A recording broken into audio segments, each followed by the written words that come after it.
At the first, I want to ask you our traditional question. Okay. Of course, no one forced you to accept Islam. Of course. We want you to tell us about the conversations you made with yourself, in your inner mirror, until you declared the Shahada. There is no God but Allah, and Muhammad is a messenger from Allah. We want you to tell us about your autobiography from the beginning. We are listening. Well, this question is like you hit me with the sledgehammer right from the beginning, huh? Well, from the beginning, the best place to start, I guess, which most people find interesting, is a dream that actually I had as a very small child. A dream. When I was maybe 4 or 5 years old, I had a dream that there was a person, and I felt like he was a very holy person, sitting on a camel in the desert. And he had 3 or 4 of his followers around him, and he was talking to me.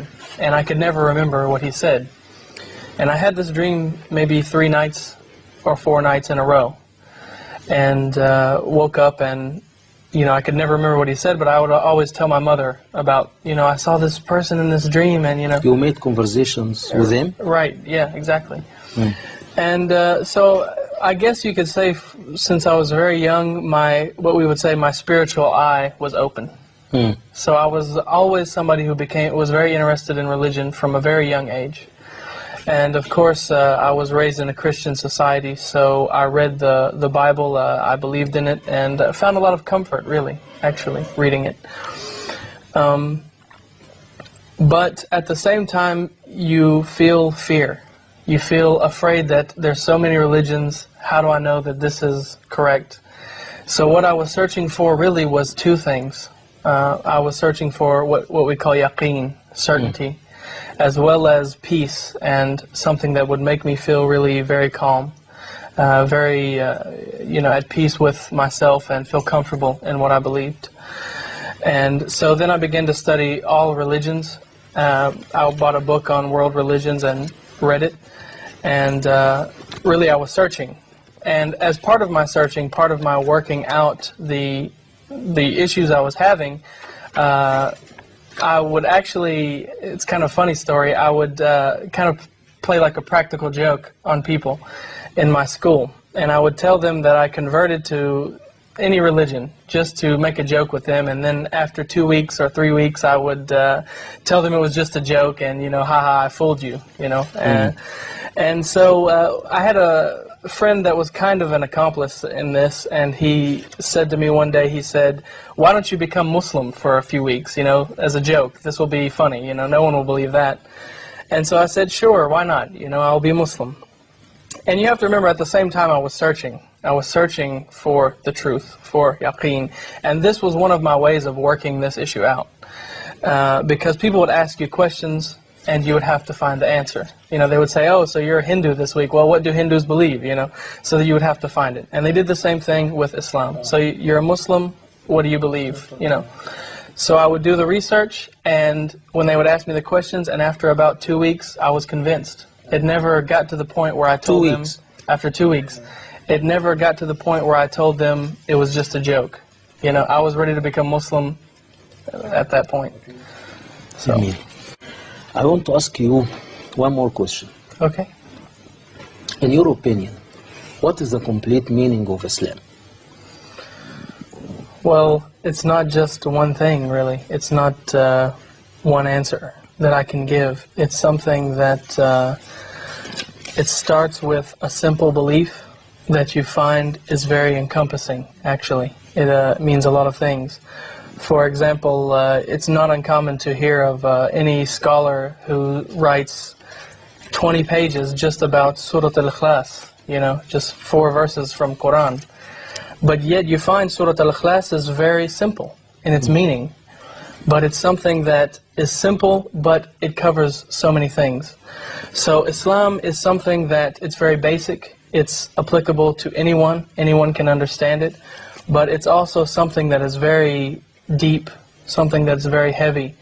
and that can affect people on several different levels, whether we're speaking about mentally, psychologically, logically, rationally, or spiritually, in matters of the heart, and so on. So it's a very big religion, like an ocean. What's your impressions when you are listening to Quran recited by others? The Quran is something that I play it in my house constantly, because it's something that it's like a natural sedative. It makes you feel so calm, and it makes me feel very secure, and it has a purifying effect on the soul, which you can recognize immediately. It's something that no Muslim actually has an excuse to have a bad day or to have any bad feeling inside himself, because the Quran, you can listen to Quran or recite Quran and have that calming effect on your soul.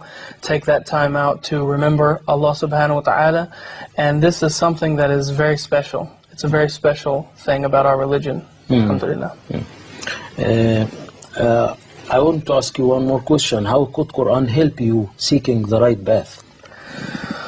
Through its simplicity is one way. Through the how simple the message actually is. The message of Tawheed is enough for anyone to grasp. But on the same time, if someone is seeking something very profound, you have it through the study of the names of Allah, His attributes and His power, and all of these things, through the character of the Prophet ﷺ. So all of these things are there for anybody who seeks it. So it's an encompassing religion that's for everybody. You want to reply? Yeah. I will rephrase the question a little bit. Instead of saying what's the worst thing I see from Muslims, let's instead ask the question, what is something that, as an objective observer from perhaps another angle, because as a Muslim convert or revert, I see things differently than someone who's born in Islam. So let's ask instead, what's something that I feel from viewing it from my angle that Muslims need to work on? In my opinion, and Allahu Alam, but it's my opinion that Muslims need to work on beautifying their souls. This is something very important. Actually, a lot of Muslims forget that the first masjid in Islam was not the masjid in Medina. It was actually a very small masjid that if you saw it, you wouldn't recognize it. Because the first Muslims were not interested in having everything beautified on the outside. They were working very hard to beautify their inner soul, to purify their heart, and to make their inside beautiful.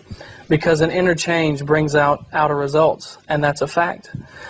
So this is the answer to the question from my angle, that we need to examine ourselves, and instead of asking Allah subhanahu wa ta'ala when His justice or mercy will come, we have no right really to ask Allah subhanahu wa ta'ala where is He, but He has every right to ask us where are we, where are you at?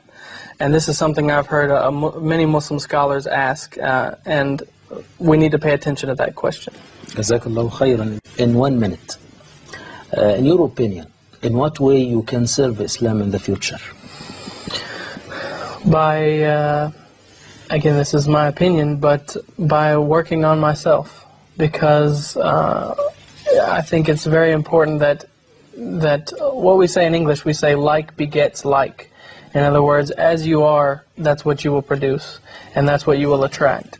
And so I think if we can work as Muslims, and me especially, can work on, the nafs, work on the ego, and work on getting rid of anger and envy and, all of these things, relying on other than Allah subhanahu wa ta'ala.